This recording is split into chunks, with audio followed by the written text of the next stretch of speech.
I'm a little afraid to make this video because it could be triggering. It may be triggering for you. I'm pretty certain it's gonna be triggering for me.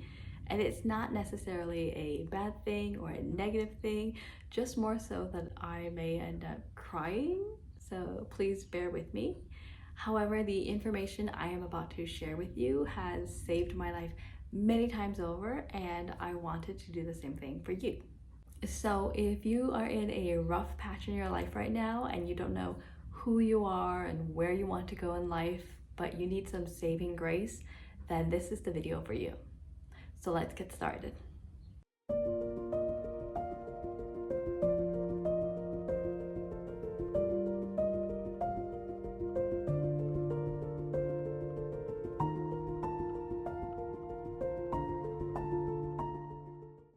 I want to start off by saying I am so sorry that I am not using a proper microphone for this. The adapter for my microphone is not working. It is now broken and I have to order another one. So I'm using the microphone on my phone, which is not the best microphone. So I'm trying to use like a corner or a nook in my apartment so that it could bounce off my voice better than the open vastness of the full apartment itself. And I also want to apologize if this microphone picks up other noise, such as the trash recycling going by. There is a medical emergency in the apartment building itself, so I did see cops come through as well, and I apologize if you guys have to hear all of that. I'm gonna do my best just to make this video for you guys. Hello, welcome to A Writer's Corner with me, Lisa Shimkis. I'm an author, ex-teacher, and single mom of 2 little ones. I use this channel to read, write, teach, learn, and just be overall creative. And the purpose of this channel is to inspire you to become the best creative version of yourself. If this sounds like the space for you, then don't forget to click that subscribe button so you don't miss any future videos and be a part of this community. Today's topic has to do with a technique that can save a life. It has always been my go-to as a child, and I never realized how therapeutic it was until I stopped using it. And granted, there was a time in my life where I didn't need to use this technique because I was meeting like-minded individuals whom I could be open with, I could be vulnerable with, I could learn how to actually be authentically and genuinely myself. But I have to say, I've been drawn back into this technique because, well, life happens and friends move on and I need this. And so do you. So I found myself being drawn back into this technique because I finally accepted that I was in an emotionally abusive marriage. And to be honest, when I was married, I didn't want to believe that it was emotionally abusive, verbally abusive, or financially abusive. And I think it's because growing up, like, we're taught that abuse is only physical. However, let me give you examples of what all these other types of abuse may look like.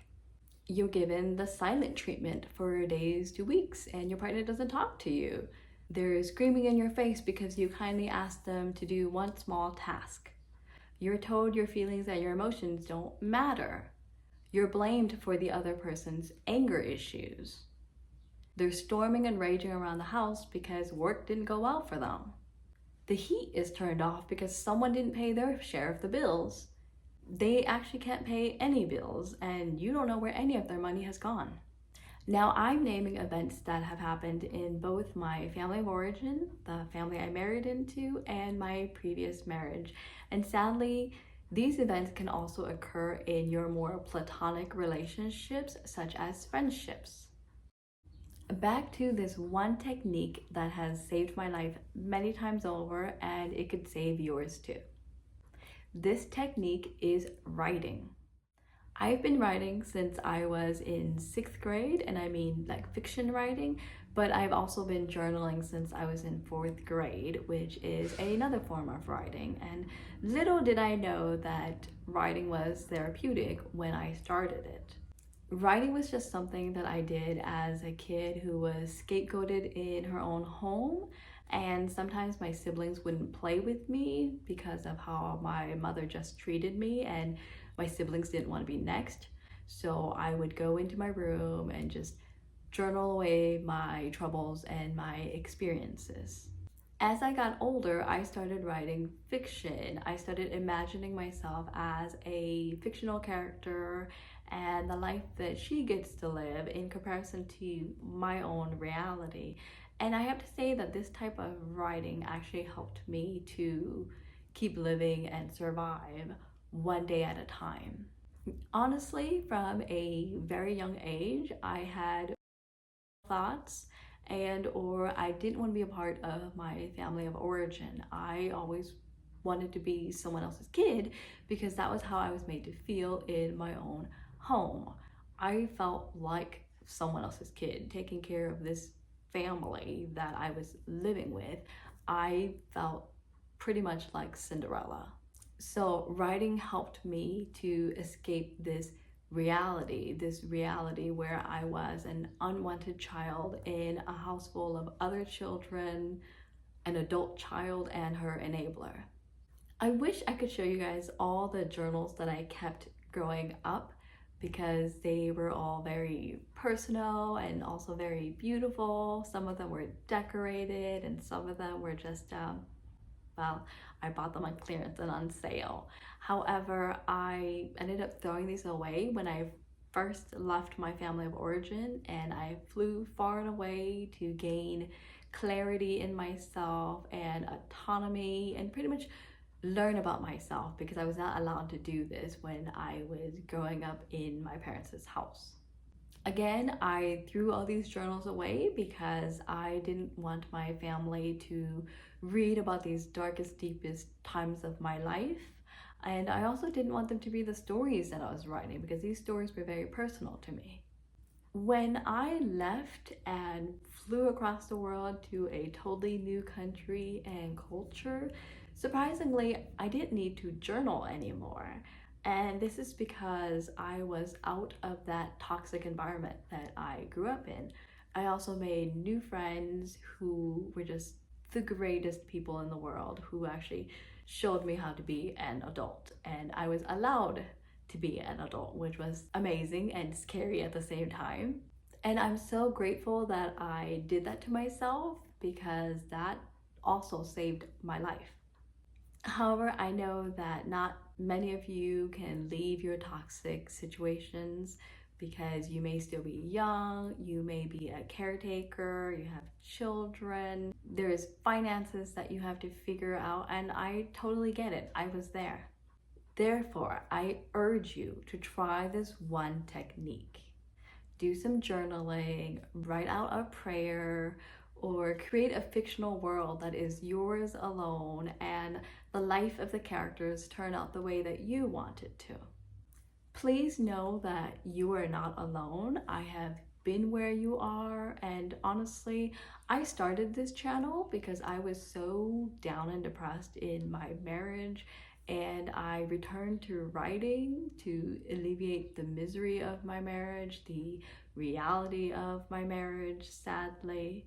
If you want me to make a video on my marriage and its downfall, I can do that for you guys in another video. However, if you decide, no thank you, Lisa, that's okay too, because I know that this type of information can be triggering for some people. Again, writing is therapeutic, it is a lifesaver. I was actually able to write and publish 4 novellas up through to me divorcing my ex-husband. And I have to say, after that event, I did go through a brain fog where I couldn't write for some time, and that was very disappointing. I thought that it would take me about at least 4 months to get out of a brain fog, but I am feeling better. I feel mentally more capable now than before to start writing again, and I would like to start doing a 30-day writing challenge. With the month of November just around the corner, I want to do a 30-day writing challenge.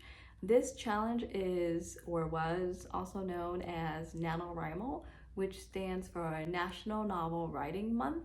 Sadly, the organization, also known as NaNoWriMo, is going through some backlash with what they've said about writing, and I won't go into details about that because it could be triggering for those of you who are sensitive to what they have said. So we don't have to call it NaNoWriMo. We could just do a 30-day writing challenge, which is what I want to do. I want to work on my next novel, and I'm hoping to vlog about it so that you guys can follow along and we can all write together too. In conclusion, if you're feeling down on your luck and you feel depressed, you don't know who you are, what your life's purpose is, and you may not want to be a part of this earth anymore, I urge you to do some writing. Pick up a pen or pencil, a notebook, a piece of paper, whatever is lying around, and jot your thoughts down on paper first. However, let this be your choice. Choosing to write is still autonomously yours. If you're talking to someone and they're annoyed by your life circumstances because they would rather be talking about their life and they're going, ugh, just go journal. Don't do it for them. Do it for you. That being said, remember, writing is therapeutic and it is a lifesaver. So please, please, please consider writing. Actually, before you start writing, I want you to try Mel Robbins' 5-second rule and then start writing. I can make a video on this 5-second rule in another time. But for now, please do that and then start writing. That's all I have for this video. Thank you so much for allowing me to open up to you guys and be honest about my experiences with writing, and I really, really hope that it helps you. If you like this type of honest video, please give this video a thumbs up so that I know and I can make more of it in the future. Until then, please take very good care of yourself, and remember, you are not alone. I love you very much. Again, take care of yourself. Bye.